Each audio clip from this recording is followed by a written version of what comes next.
So Pastor Gary will be right there. You guys will be like standing very close to each other, maybe even holding hands like you like each other and whatnot. And oh, there we go. And then the thing you'll want to just remember here, this is like dead center. So you can be kind of equal on that. One of you on one side. There you go. There you go. All right. No, technically there was two, but you didn't come to the bridal shower either. I couldn't make it. Yeah, you were in Oregon. Why did I come to the other one? You kept telling people you're in Origin. Origin? Origin of... How bless you. Oh, where's the origin? That's how you pronounce it, Origin.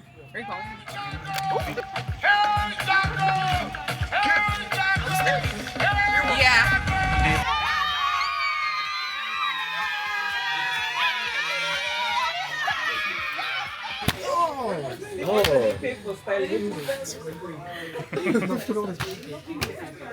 And you put down on the back of the table. All right, public service announcement. If you are planning a wedding in the Atlanta area, do not, I repeat, do not hire these two guys right here. They were the photographer and videographer team at my friend Max and roommate's wedding. You guys know Max already. Max, that's roommate, his wife. Max paid these guys $2,000 to capture the wedding, right? They came, they shot the wedding. Very professional. You can see him talking to the bride here, trying to make sure everything is in order. And then afterwards, they vanished. Like, no pictures, no videos. And now one of the most important days in their lives is gone. Hello? Hello? Yeah, can you hear me? Yeah, I can hear now, yeah. Yeah, I wanted to ask you, did you ever get the videos from the people for your wedding? No. Dang. What you guys doing? I mean, we said we're gonna like stew, I guess. I don't think they are like scammers in the criminal sense, right? Because he was recording the whole day. They were there for the entire time. So maybe something happened like in between when we left and when they got back. Maybe the files got deleted, some stuff got corrupted, maybe they formatted, who knows? I don't know. But for all intents and purposes, those pictures and videos don't exist. Or at least that's what the bride and the groom think. You see, I have this habit of capturing, documenting everything, almost everything. And on that day, I wasn't really planning on making a cinematic wedding film. I was just there to capture the vibes, the early morning shuffle, the family introductions, all the stuff that the professionals don't usually capture. Now, at the time, that was meant for my personal archive, for this kind of stuff.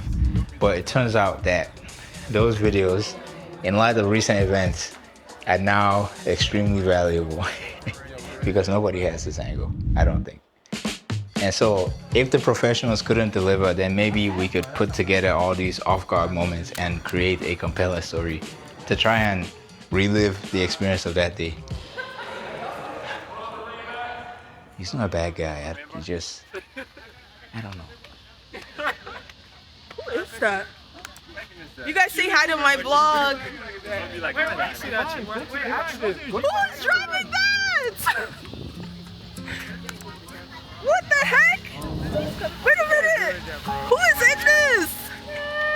Don't come at this, so. Guys. Out the window. See what I'm my window. Relax. Remember, I used to be. Can we get in the back? Hey, don't tap the glass right there. See, you're putting fingerprints. What is wrong with you? We coming to 04's 2025. That's what I'm talking about. Come on. We live, we dapper, you know what I'm saying? All black, like room in the middle, that's tough. I forgot my bill.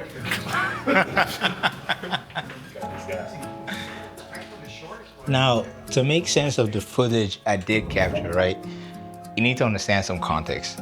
Hannah and I, we have this running joke. We call it Nigerian wedding bingo. It is a list of the most chaotic and beautiful things that are statistically guaranteed to happen at every Nigerian wedding. For example, the DJ plays Levels by Flavor. Check. People talking at full volume during the best man speech. Check. guests arrive to the ceremony on African time. So you get the idea. Something that isn't on the list that I absolutely think should be on the list is like the sheer dedication that was on display. We were standing outside the reception the night before, practicing the dances that we would be doing on the day of. And I think I'm really glad that I was part of that experience. But like if you step back and look, nobody was getting paid to do any of this, but the time that they poured in, it's kind of, I think that deserves to be on like Nigerian. I think there's one that's like. Oh, this continues. That's the challenger one? I got like a, what I got on the test, I got like a 59 out of 60. I got on the Zoom, my teacher asked me a question, I was like, oh, I don't know the answer to that one. How you pass the midterm? I don't know, man, God got me. Okay, so the night before the wedding, it had like a lot of tender moments. I think we spent that night before at IHOP. But the morning, that was like completely different beast. We had so many makeup rooms running at one time, finishing touches on the suits.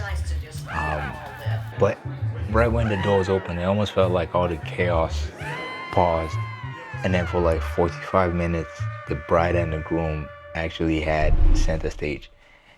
Now you would see this if the photographers didn't ghost everybody. But I did capture moments. Like I did do a lot of recording after the wedding, and then also a bunch of film pictures I had taken. Some of the pictures I'm really proud of, actually. Hey, we're taking pictures right now. Let me, I have my own camera though. So I'm like a third cameraman. And the fourth one, because you have like four. Yeah, I have like 4 cameras on me. Yeah. Okay, let me go before this guy gets angry. I don't know. Put that down. Put that down. This is my job. Ask Boke. Nah, Boke, you know what Boke's gonna say? She's gonna be like, nah. She's gonna say, It was 12. Oh. Minus Jojo, by the way. Jojo riding with them? With Max and Ruby? Oh, then it's 13. Oh, they don't think about it. Funny enough, watching all this unfold with Max and roommate reminded me of my own wedding. Last year, I married my best friend, Hannah. She's an American. Nigerians will call her Akata, which translates to lost cat. It's like a passive-aggressive way of saying that somebody is removed from African culture. Who sent you love? Lots of people. In this case, generally, the wedding would follow the woman's tradition. But seeing that Hannah is African American, we decided to adopt the Igbo tradition from my mother's side. So when an Igbo family wants to get married in Igbo culture, they start with something called an introduction. Ikuaka, the knocking. The families get together. The groom's father, he speaks in riddles. He says, "Our son has found a beautiful flower in your garden, and we have come to pluck it." He is our son. When say he likes something for this family, okay. The bride's father, he plays along. He says, "Which flower? We have many beautiful flowers in this compound." Is she the one that you came looking for? Yeah. Okay. After everyone gets on the same page, the bride's family pulls out the infamous list. Ego Ishiwani. But based on our tradition, the bride price for this beautiful lady, because we spent so much money on her. She went to school, graduated, and she's rich on her own. So we have decided not to charge too much. We're just asking for $1,500,000. And it's surprisingly consistent tradition. The sort of tradition that looks perfect on paper, but in practice, it's a roller coaster in every sense of the word.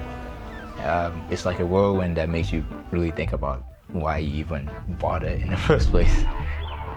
Okay, guys. I didn't think I'll get to show you this, but we are currently at the live introduction. Favor's introduction with Andre. So you get to see firsthand. And I see her, she's having PTSD. Ma eventually me welcome. I can know which when I die. And I saw the first thing I found you watch and when you walk about one like that. Oh was I'm chief Nanito. I'm 82 years old. Ebe mụ na onye 17 negotiate for one. Oh my God. Mana akwụkwọ nshi wee chọọ ya, right? Akwụkwọ nshi wee chọọ, so na anyị agawa n'iru. So na anyị kenele unu n'ezigbote ekene ka nshi wee na-ata anyị. Okay, so after watching a bunch of these videos, I have come to the conclusion that it's essentially a hodgepodge of ideas. So it's basically people taking what they've seen in the past, putting it together in order to practice that tradition in the current context. And especially with the last introduction I was at, the one for Faye 100, and if I want to speak critically, I think that the people who are involved don't know the essence of the tradition that they're practicing. It's like the lady that's like cooking ham and she always cuts the ham. They ask her, why do you cut the ham? She said, because my grandma did it. And they ask grandma. Grandma says, I cut the ham because my oven was too small. But the lady now has 2 ovens. She has a huge oven. She doesn't need to cut the ham. If you're actually working off of the essence of the tradition, you would say, we're coming to the family. We're trying to see what kind of people they are. We're trying to present the offer to marry their daughter, and then we're going to wait to see if they accept that offer. Bringing that offer to the person who is in charge of the house, who is taking care of the house, who is leading the house. And so in this case, it looks like a situation of like pride and showmanship, because I'm young, he's old, so he says in Igbo that he can't give me the bride price, that he can't travel 1 hour away to talk to children. Didn't really take too much offense to that, but it did seem sad that the essence of the tradition is, I hate using the word essentially twice, essentially lost because we're looking more so at the just the practice itself rather than what the practice represents. If we're doing blind tradition, then eventually it'll be lost. Eventually nobody will bother anymore. So there has to be that meaning and essence to keep it alive, regardless of the context that it goes into. And I think this applies not just to traditional marriages and introductions in Nigerian culture, but like across the board, America, Asia, everywhere. Yeah, I'm tired of making this video.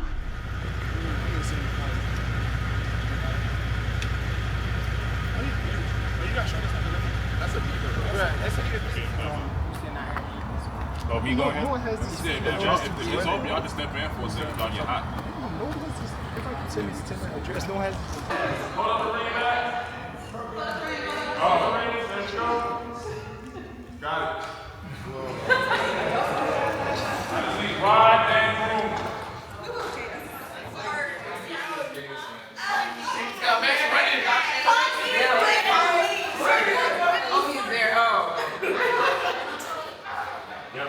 Yeah.